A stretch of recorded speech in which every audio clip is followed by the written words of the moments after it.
in India. We are from Access Livelihoods. Access Livelihoods for the last 15 years has been working with women farmers, both rural as well as tribal women farmers in India. We work with 17,380 women farmers. We help them organize into cooperatives or producer-owned companies. And these producer-owned companies aggregate the produce which they produce in their farms and help them to aggregate value from the market through a common brand called Creo. And during this process, we help reduce the levels of intermediation within the agriculture production system and the food system, and help build efficiencies, effectiveness, help the consumers in the urban areas, nearby urban areas to get food which is safe, healthier, and more conscious. So that's the primary purpose, helping the women to integrate into market systems and help them get 70% of what the consumer pays. Wonderful. And did you share how long have you been in operations for? 15 years.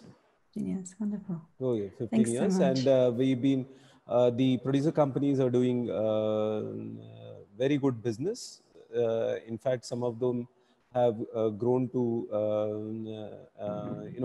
multiple $1 million as their own turnovers, and they are able to access these markets, especially conscious consumers who are willing to pay a premium and buy these food produce because they are directly being serviced from the producers.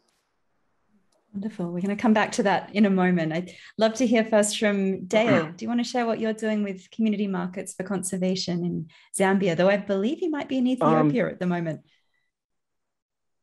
Right. Thank you. It's so wonderful to be able to join you after quite a struggle to get back online. But we're basically a food processing company, but by purpose, we're much more than that. We build market value for small-scale farmers from conservation, and we're really responding to problems that we saw 18 years ago. Incredible land degradation from small-scale farmers that live way below the poverty level, and it's an absolutely crazy business model that you want to build a food industry around very poor, unskilled farmers. So it has taken us some time. We have over 230,000 small-scale farmers now that are working with us. We manufacture 18 different food products. We do value addition to add value for farmers to earn more income.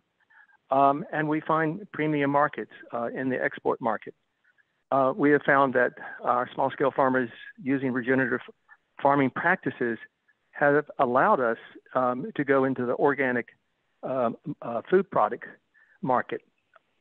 We're exporting now to South Africa. And we really think there's an enormous potential from small-scale farmers who literally farm with their hands in a very careful way. They can provide very nutritious food products. We've had partners that have helped us to analyze the nutritional value as compared to conventional farming. So we really think we're onto something and giving great value back to the farmers, providing much more food and income security while also providing good security to the environment. So that's basically what we do. Great, thanks. Now, I just saw there's a question in the chat to say the name of your organization again, and that's Community Markets for Conservation in Zambia. And so Anna and our brand is It's Wild. Sorry, I may not have mentioned that. It's Wild is our brand. Wonderful. Thanks for the clarification. So we have Anna and Stephen sharing more from the investor side, and Dale and Krishna Gopal really sharing their perspectives with concrete enterprises. And I'd like to start there. Dale and Krishna Gopal, you've both been running for many years, and you mentioned multiple figures which are representative of success, but there's been a lot of different impacts your organizations have had. What do you think have been the key elements for the success that you've had? Perhaps Krishna Gopal, you could start with sharing those ideas from your perspective. Yeah, so I think just to add a little bit more number of numbers is that the business that the women do today is around $20 million, and they are able to sell this produce by adding value, and there are around 26 different products that are being sold by these women. Now, how has this been possible? I think I can attribute the success to 4 different reasons. First, our ability to connect conscious consumers in the urban areas directly with the women farmers who have become entrepreneurs today. Second, the level of intermediation. In India, it's very clear that in agriculture, we have at least 8 to 10 intermediaries. And that's the reason today farmer earns anything around 18% to 30% of what the consumer pays. So we have reduced that levels from 8 to hardly 3. And that allows us, the farmers, to aggregate 70% of the value which the consumer pays.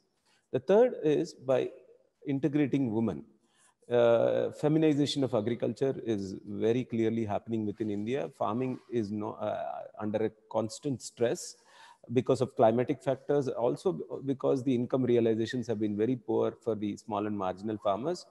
And therefore, in our producer companies, producer-owned companies, we have given primacy to the women so that they can aggregate the value in the entire process. Fourth is to build a regional food system. Regional food system focuses on a system where you procure the agriculture commodities and organize women within 25 kilometers and sell the produce in the markets within 100 kilometers.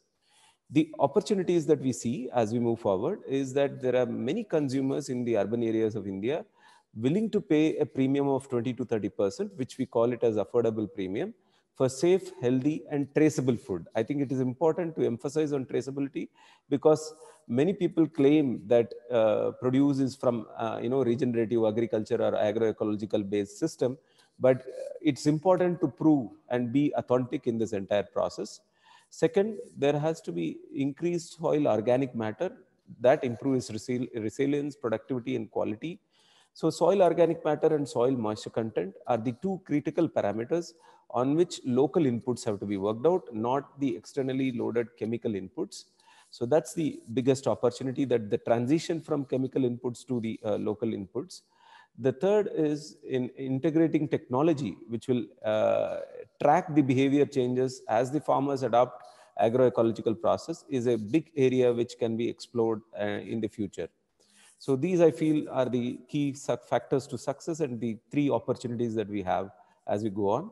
The challenge, of course, is to look at blended finance models, and agroecology is a systematic process which has to be built over 4 to 5 years with the farmers, and it requires blended finance. Grants, debt, and equity have to be intelligently combined. Technology penetration within the rural area is very low, and we still struggle to, even though India boasts to have the lowest digital data costs in the world, we still struggle to reach the rural farmers with technology. And women are not recognized as the main contributors to agriculture within India because it's largely a patriarchal society, and the rights of land are with the men in India. So these are the challenges that we have been facing in the last few years.